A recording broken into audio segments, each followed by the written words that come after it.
오늘 하나님께서 우리에게 주신 말씀은 창세기 22장 1절부터 8절까지입니다. 같이 교독하도록 하겠습니다. 창세기 구약성경 창세기 22장 1절부터 8절까지입니다. 한 절씩 교독하도록 하겠습니다. 그 일 후에 하나님이 아브라함을 시험하려고 그를 부르시되 아브라함아 하시니 그가 이르되 내가 여기 있나이다. 께서 이르시되 내 아들 내 사랑하는 독자 이삭을 데리고 모리아 땅으로 가서 내가 내게 일러준 한 산 거기서 그를 번제로 드리라. 아브라함이 아침에 일찍이 일어나 나귀의 안장을 지우고 두 종과 그의 아들 이삭을 데리고 번제에 쓸 나무를 쪼개어 가지고 떠나 하나님이 자기에게 일러주신 곳으로 가더니 제3일에 아브라함이 눈을 들어 그곳을 멀리 바라본지라. 이에 아브라함이 종들에게 이르되 너희는 나귀와 함께 여기 기다리라. 내가 아이와 함께 저기 가서 예배하고 우리가 너희에게로 돌아오리라 하고 아브라함이 이에 번나무를 가져다가 그의 아들 이삭에게 지우고 자기는 불과 칼을 손에 들고 두 사람이 동행하더니 이삭이 그 아버지 아브라함에게 말하여 이르되 내 아버지여 하니 그가 이르되 내 아들아 내가 여기 있노라. 이삭이 이르되 불과 나무는 있거니와 번제할 어린 양은 어디 있나이까? 아브라함이 이르되 내 아들아 번제할 어린 양은 하나님이 자기를 위하여 친히 준비하시리라 하고 두 사람이 함께 나아가네. 이 말씀을 가지고 시험이 올 때라는 제목으로 아침에 같이 은혜를 나누고자 합니다. 창세기 22장은 바로 이삭을 제물로 바치라는 그러한 사건은 하나님께서 아브라함에게 그의 믿음을 시험하기 위한 그런 시험 문제 같은 것이었습니다. 이 시험 문제를 우리가 어떻게 아브라함이 풀어가는지 보면서 우리도 우리의 신앙 여정 가운데 여러 가지 시험이 찾아옵니다. 이 말씀을 묵상하면서 우리 같이 모두 승리하는 성도들이 되기를 바랍니다. 하나님께서 아브라함에게 제출한 시험 문제는 그 시험 문제치고는 너무나 그 비인간적이고 한마디로 말도 안 되는 그러한 시험 문제였습니다. 왜냐하면 정상적인 사람이라면 아비가 자식을 죽일 수 없기 때문입니다. 그러므로 아브라함은 하나님이 주신 이 시험 문제를 어쩌면 풀 수 없는 그런 문제였습니다. 만약 저에게 이러한 시험 문제가 주어진다면 저 또한 그 순종하기가 쉽지 않을 것입니다. 여러분 같으면 여러분의 자식을 제물로 바치라는 이러한 시험을 어떻게 받아들이겠습니까? 만약 우리 자신들에게 이러한 하나님의 명령이 주어진다면 대부분의 사람들은 왜 하필 접니까? 왜 세상에 많고 많은 사람들 중에 저를 택하여 이 일을 요구하십니까? 반문하면서 하나님께 따지듯이 내가 처한 상황과 여건 그 자신의 논리로 변명하면서 우리 자신이 할 수 없는 그러한 일들을 나열하면서 조목조목 열거하면서 하나님을 설득하려 할 것입니다. 그런데 창세기 12장을 보면 하나님이 아브라함을 부르시면서 약속을 주셨습니다. 잘 알고 있는 것처럼 만약 아브라함이 창세기 12장의 일들을 조목조목 나열하면서 하나님께 논리적으로 따진다면 하나님께서도 할 말이 없었을 것 같습니다. 그러나 아브라함의 모습을 보면 그는 마치 기다리고 있었던 사람처럼 순종하면서 하나님께서 이렇게 내어주신 시험을 잘 치르는 모습을 보여줍니다. 그래서 저는 이 아침에도 말도 안 되는 그 하나님의 명령에 불평 한마디 하지 않고 그대로 따르면서 시험을 통과한 아브라함의 모습을 살펴보고자 합니다. 하나님이 아브라함에게 제출한 시험 문제는 2절에 나타난 것처럼 내 아들 내 사랑하는 독자 이삭을 데리고 모리아 땅으로 가서 번제물로 바치라는 것입니다. 이 시험 문제를 푸는 것도 중요하지만은 우리가 먼저 생각해 보아야 될 것은 하나님이 왜 이러한 시험을 요구했는가, 그 동기가 참으로 중요합니다. 그 시험 출제자의 의도를 파악해야 됩니다. 우리 한글 성경 1절을 보면 하나님께서 시험하려고 그를 불렀다 그렇게 되어 있는데 영어 성경 버전을 보면 조금 달라요. 영어 성경 아메리칸 스탠다드 버전을 보면 God did prove 아브라함으로 그렇게 써져 있습니다. 여러분, prove는 어떤 뜻입니까? 바로 증명하라는 뜻이에요. 그러므로 하나님께서 아브라함에게 이삭을 번제물로 바치라는 명령은 이삭을 죽여서 제물로 드리라는 것이 아니라 이삭을 통해서 너의 믿음을 증명하라는 의미를 가지고 있음을 우리는 알 수 있습니다. 이러한 관점에서 이 말씀을 생각해 보면 하나님께서 아브라함에게 원하셨던 것은 이삭의 죽음이 아니라 아브라함이 얼마나 하나님을 신뢰하고 있는가 하는 그러한 문제였습니다. 하나님이 아브라함에게 원하셨던 것은 정말 너가 나를 100% 신뢰하고 있는가 그러한 테스트였습니다. 세상 사람들은 이 구절을 가지고 어떻게 사랑의 하나님이란 분이 자식을 죽이라고 하는가 그렇게 비난하기도 합니다. 하나님이 아브라함에게 요구한 것은 번제물로 드리라고 한 것이지 결코 이삭을 죽이라고는 명령하지 않았습니다.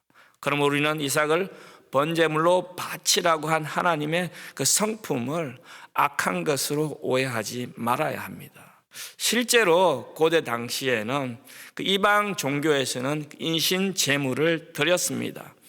하지만 하나님께서는 신명기 12장 31절을 보면 이스라엘 백성들에게 자기 자녀를 신에게 제물로 바치는 것을 금하였습니다. 그러한 모범을 따르지 못하도록 하였습니다.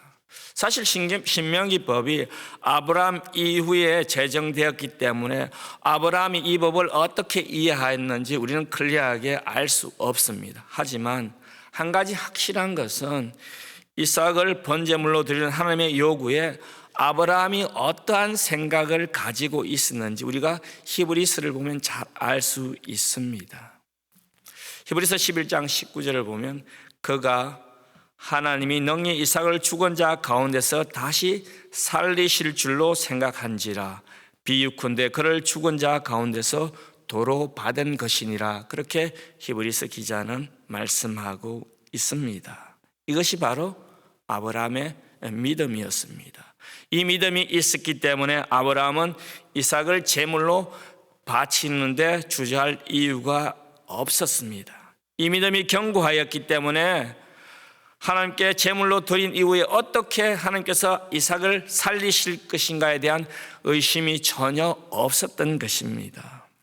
아브라함은 늙은 사라의 몸에서 약속의 자녀가 태어날 것이라는 그러한 말씀을 받았을 때 웃음으로 자기의 불신앙을 보였죠. 하지만 그의 불신앙의 웃음은 이삭의 출생으로 인하여 정말로 믿음이 확고한 것으로 변했습니다. 그래서 그는 이삭을 통해 그의 약속이 성취될 것을 믿었던 것입니다. 그리고 이삭이 죽더라도 하나님께서 다시 살릴 수 있다는 믿음을 가졌습니다. 이러한 아브라함의 모습을 보면서 저와 여러분의 미래도 아브라함이 신뢰했던 것처럼 전적으로 우리 모든 것들을 하나님께 맡길 수 있을 것인가 우리 스스로 한 번쯤은 질문해 보아야 할 것입니다. 사랑과 그 자비와 긍휼의 하나님께서 어린아이를 제물로 바치라는 인신 제사는 금하고 계시지만은 어떤 의미에서 하나님께서는 여전히 우리 성도들에게 우리의 희생을 요구하고 있습니다. 그래서 바울은 로마서 12장 1절에 그러므로 형제들아 내가 하나님의 모든 자비하심으로 너희를 권하노니 너희 몸을 하나님이 기뻐하는 거룩한 산 제물로 드리라. 이는 너희가 드릴 영적 예배라고 말씀하셨습니다. 하나님께서 우리 성도들에게 원하는 것은 살아있는 희생이 산 희생이지 죽은 희생이 아닌 것입니다. 하나님께서 희생을 요구하시는 이유는 출애굽기 20장 24절을 보면 내가 토단을 쌓고 그 위에 내 양과 소로 번제와 화목제를 드리라. 내가 내 이름을 기념하게 하는 모든 곳에서 내게 임하여 복을 준다. 그렇게 약속의 말씀을 주셨습니다. 하나님은 자신의 이름이 높여지고 경외받으며 기억되는 곳에 임하신다고 하시면서 또 그렇게 예배하는 자들에게 찾아와서 축복해 주겠다는 그러한 약속의 말씀을 주셨습니다. 하나님께서는 그의 계획을 위해서 희생을 요구하면서 자신의 계획도 함께 오늘 보여주는 그런 모습을 보입니다. 저는 이 말씀을 묵상하면서 우리의 신앙생활 가운데서도 하나님께서 이렇게 어떤 명령을 하실 때 이렇게 선명하게 우리가 해야 할 일을 이렇게 알려주시면 얼마나 좋을까, 그런 말씀을, 그런 생각을 해 보았습니다. 왜냐하면 오늘날도 많은 성도들이 예수 믿으면서 그 예수님의 뜻을 알려고 노력하잖아요. 열심을 다합니다. 그런데 문제는 우리가 노력하고 열심을 다한다고 해서 우리는 그 뜻을 다 알 수 없습니다. 하나님의 생각과 계획을 알 수 없기 때문입니다. 그래서 우리는 시험을 맞이할 때 왜? 라는 의문을 가지면서 고민하면서 힘들어합니다. 때로는 이렇게 합리적인 의심과 고민도 중요합니다. 하지만 그것을 오래 가지고 고민할 필요는 없을 것 같습니다. 그 이유는 하나님께서는 당신의 자녀들에게 시험을 주지만 항상 우리를 선하게 인도하고 있음을 말씀으로 약속해 주셨기 때문입니다. 로마서 8장 28절을 보면 우리가 알거니와 하나님을 사랑하는 자 곧 그의 뜻대로 부르심을 입은 자들에게는 모든 것이 협력하여 선을 이룬다 하셨습니다. 그래서 야고보서 기자는 야고보서 1장 2절 4절을 보면 시험을 만나거든 기뻐하라고 합니다. 그 이유는 믿음의 시련이 결코 나쁜 것만 아니라 오히려 우리가 영적으로 크나큰 축복을 받는 통로가 될 수 있기 때문입니다. 2절에 시험 가제를 받은 아브라함은 3절 5절에서 어떻게 그 시험을 치르고 있는지 우리는 모습을 보여주고 있는데, 그 시험을 대하는 아브라함의 모습에서 이 중요한 어떤 이 모습들이 나타나는데, 지정의 이 세 가지 면에서 아브라함이 철저히 준비하면서 이렇게 시험을 치르는 것을 발견할 수 있습니다. 인터넷에서 그 의과대학 교수인 김영태 교수가 한국 기독교인들은 건강한 신앙생활을 위해서 이 지정의 요 세 가지 균형이 필요하다는 글을 읽어보았습니다. 그분의 주장에 의하면 한국 기독교인들은 지정의 너무나 이 불균형이 심각하다고 합니다. 그 비율이 1대 6대 3이에요. 대부분의 성도들이 감정에 의해서 신앙생활을 한다고 지적하면서 이 감정에 의한 그 신앙생활은 기복이 심하기 때문에 그렇게 결코 건강하지 못한 이 신앙의 스타일이라 그렇게 지적하였습니다. 하지만 본문을 보면 아브라함의 모습을 보면 지정의 이 세 가지가 잘 조화된 신앙의 모습을 오늘 보여주고 있습니다. 먼저 3절을 보면 아브라함의 의지적인 면이 잘 나타나 있는데, 3절을 보면 아브라함이 아침에 일찍 일어나, 일찍이라는 문장이 맨 앞에 나옵니다. 그가 하나님의 말씀에 순종하기 위해서 일찍 일어난 것을 강조하고 있습니다. 그는 시간을 낭비하지 않고 아침 일찍 일어나서 그야말로 손발이 부지런히 움직여서 하나님께서 명령한 모든 것들을 잘 준비하였습니다. 아브라함은 하나님의 명령이 떨어지자마자 아침에 일찍 일어나 하나님께서 하나님의 명령을 수용하는데 필요한 모든 것을 준비하였습니다. 그러면서 그는 아무것도 빠뜨리지 않았습니다. 그리고 아무것도 자의로 빼지 않았습니다. 우리가 신앙생활하면서 하나님의 말씀을 믿고 신뢰하면서 인내하는 것도 기다리는 시간도 필요합니다. 그렇지만 반대로 하나님의 명령이 주어졌을 때 그분의 명령에 적각 반응한, 즉시 행동으로 옮길 때도 있다는 사실을 알 수 있습니다. 왜냐하면 우리는 어떤 시간을 두고 생각하면 금방 타협점을 찾아내고 후회하고 돌이키게 됩니다. 여러분 신앙생활하면서 주위에 그런 분은 한두 번 보았을 것이에요. 저도 많이 봤습니다. 한 분은 제가 전도사 시절 저희 교회가 이제 건축을 하였는데 정말로 부흥회 때 은혜를 받고 집문서를 내어놓았어요. 그런데 1년, 2년 지나니까 빌딩이 안 올라가니까 감정이 변하니까 목사님에게 찾아오셔서 내 집문서 돌려주세요. 그런 일을 제 눈으로 보았습니다. 그러니까 돌려주었죠. 간정 집회나 뭐 특별 행사에 우리가 특별 헌금을 하면 결심하고 작정하지 않습니까? 근데 하루가 지나면 내가 꼭 그만큼 해야 될까? 시간이 지나면 다른 할 일도 많은데 하면서 정말 작정한 것을 슬그머니 빼버리는 것이 우리 인간의 모습이 아닐까 생각됩니다. 아브라함은 그 자신의 약함을 알기에 그 마음이 바꾸어지기 전에 떠났던 것입니다. 왜냐하면 머뭇거림과 주저함으로 영적인 실패를 초래할 수 있었기 때문입니다. 그래서 주님께서도 요한복음 9장 4절을 보면 그 맹인을 고치면서 자신을 빛으로 비유하면서 밤이 와서 일할 수 없기 때문에, 일할 수 없는 시간이 오기 때문에 지금이 바로 그때다. 내가 세상에 있는 동안에 예수님을 직접 뵙고 영접할 수 있는 기회라고 그렇게 말씀합니다. 성도 여러분, 저는 이 말씀을 준비하면서 제가 몸담고 있는 첼트렘 공동체가 지금 적시에 회복해야 될 일이 무엇인가 고민해 보았습니다. 우리가 적시 우리의 믿음을 증명해 보이는 일들이 무엇이 있을까 고민해 보았습니다. 지난 1년 동안 교회는 코로나 사태로 인해서 예배와 찬양과 기도 등 많은 영적인 활동들이 비정상적으로 진행되었습니다. 이제 그 끝이 보이기 시작합니다. 교회도 다음 달부터 새롭게 예배를 시작하려고 준비하고 계획하고 있습니다. 바라기는 아브라함이 아침 일찍 준비하고 떠난 것처럼 모든 성도님들이 다 버려두고 정말 모여서 예배하는 것들을 두려워하지 말고 같이 예배당에 모여서 예배하려고 하는 그런 결단이 있었으면 좋겠다는 생각을 해보았습니다. 둘째로 4, 5절을 보면 그는 지적으로 잘 준비된 모습을 보여주고 있습니다. 아브라함은 머리로 준비하였습니다.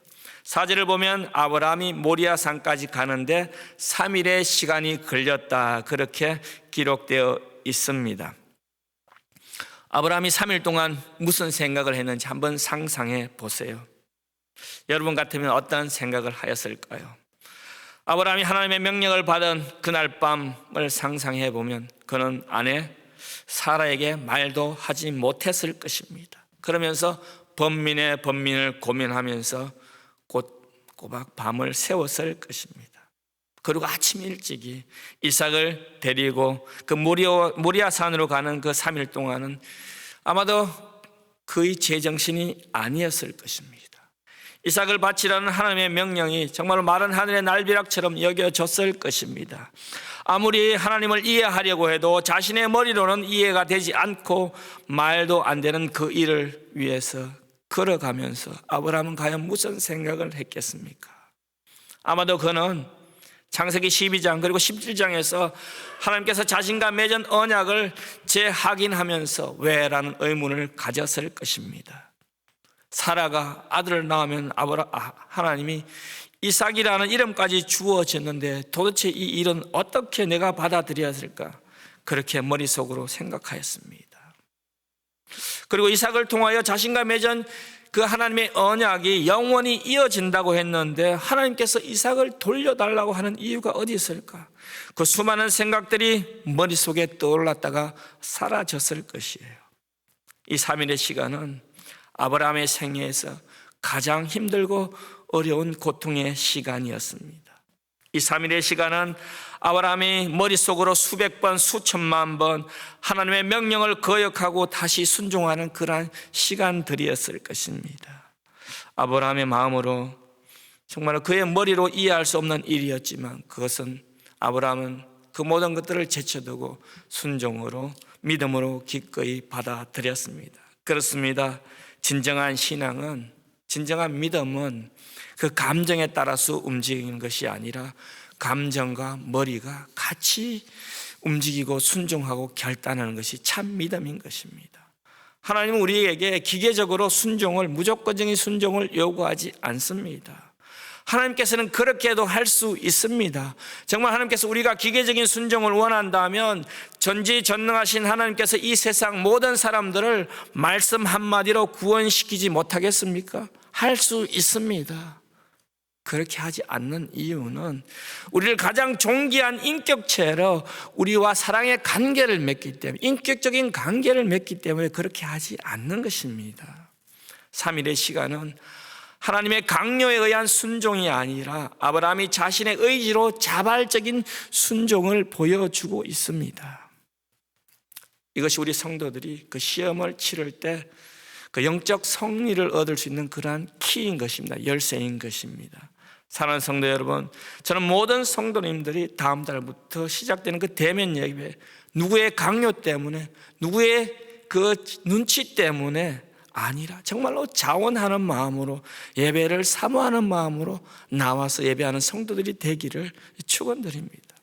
마지막으로 아브라함은 그 감정적인 면을 어떻게 다스리고 순종했는지 살펴보겠습니다. 한마디로 아브라함의 마음은 예배를 준비하였습니다.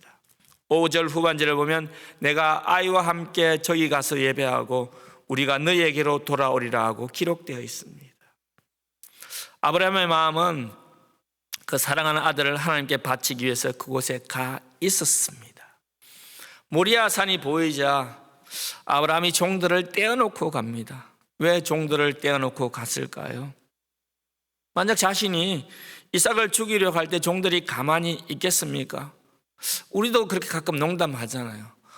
뭐 적절한 비유가인지는 정확히 제가 잘 모르지만 어떤 일을 누구를 한 대 때리려 할 때 각 지 옆에 있었던 분에게 야, 내가 그렇게 하면 내가 말려야지, 그렇게 가만히 있으면 어떡하냐, 그런 말을 이야기를 하잖아요. 마찬가지입니다. 자기가 종들을 가져가면 자기가 죽이려 할 때 그 종들이 가만히 있겠습니까? 아이고 주인님 왜 그러십니까? 그러면 아브라함이 슬그머니 자기는 하려고 했지만 종들의 그런 만류에 자기가 하려고 했던 것들을 못할 수 있기 때문에 종들을 떼어 놓았습니다. 그리고 그는 예배하고 돌아오리라 하고 우리가 너희에게로 돌아오리라 그렇게 말하였습니다. 아브라함이 지금 이삭을 죽이려고 가는데 예배하고 같이 우리가 돌아온다는 그런 표현을 하였습니다. 그래서 많은 학자들은 아브라함이 같이 갔던 그 사환들을 속이려고 일부러 이런 말을 했다고 그렇게 말합니다. 그렇지만 히브리서 저자는 히브리서 11장 19절 아까도 봤는 것처럼 이삭을 그 죽게 드린 그 아브라함의 행위를 그 믿음의 행위로 해석합니다. 따라서 이 구절은 이삭이 죽더라도 하나님께서 다시 살리실 것이라는 것이 아브라함의 참 믿음의 신앙 고백이었습니다. 어쨌든 아브라함은 그가 하나님으로 받았던 모든 것을 다시 돌려드리기 위해서 그곳으로 가고 있었습니다. 아브라함은 하나밖에 없는 아들 이삭과 보이지 않는 미래의 언약의 약속까지도 하나님께 드리려고 가고 있었습니다. 바로 아브라함은 그것을 예배의 의식으로 표현하였습니다. 성도 여러분, 바로 예배가 이런 것입니다. 예배는 누군가에게 가치를 부여하는 것입니다. 예배는 하나님 앞에서 절대적인 겸손의 모습으로 홀로 남겨지는 것입니다. 아브라함은 의심 없이 자신이 가진 모든 것을 받을 가치가 있는 분으로 하나님을 생각하였기 때문에 순종하면서 8절의 말씀처럼 내 아들아 번제할 어린 양은 하나님이 자기를 위하여 친히 준비한다 그렇게 말하고 두 사람이 함께 예배의 자리로 나아갔습니다. 이것이 바로 믿음의 조상 아브라함의 믿음의 고백이었습니다.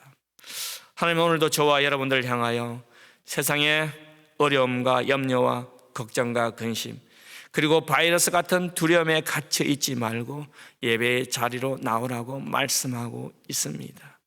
지난 수요일 목사님의 말씀을 통해서 여호수아가 왜 그 에브라임 산지를 기업으로 요구했는지 우리 말씀을 잘 들었습니다. 바로 예배자로 살기 위함이었습니다. 성도 여러분, 누가 만약 여러분들에게 당신의 인생에서 다른 어떤 것보다 하나님이 더 중요하게 생각하면서 예배의 대상으로 받아들이는가 그런 질문을 하면 여러분들은 어떻게 대답하시겠습니까? 우리는 이 질문에 쉽게 대답할 수 없습니다.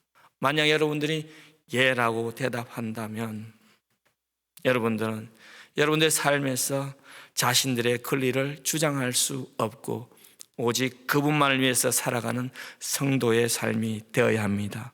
그래서 바울은 고린도전서 6장 19절 20절 보면 너희 몸은 너희가 하나님으로부터 받은 바 너희 가운데 계신 성령의 전인 줄 알지 못하느냐. 너희는 너희 자신의 것이 아니라 값으로 산 것이 되었으니 그런즉 너희 몸으로 하나님께 영광을 돌리라. 그렇게 말씀하셨습니다.